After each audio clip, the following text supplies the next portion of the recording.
বা ওখানে দেখলাম ভিতরে আমি কাজ শেষ করে আমি বাড়ি আসছি, দেখলাম ওখানে অনেকটা মানুষ জড়ো হয়ে আছে। আমি গিয়ে দেখলাম যে মানে পায়খানার চেম্বার থেকে ঠিক এতটা মাংস উঠিয়েছে। আমি আর বেশিক্ষণের জন্য থাকতে পারলাম, আমি ফোনেতে ছবি উঠাতে যাচ্ছিলাম কিন্তু ওখান থেকে উঠাতে দেয়নি, আমি সেই জন্য চলে এসেছি।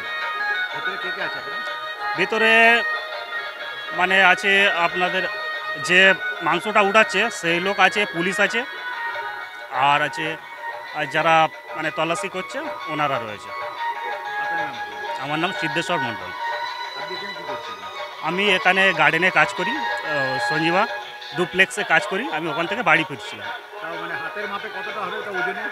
ওজনে হলেও 3-4 কিলো হবে।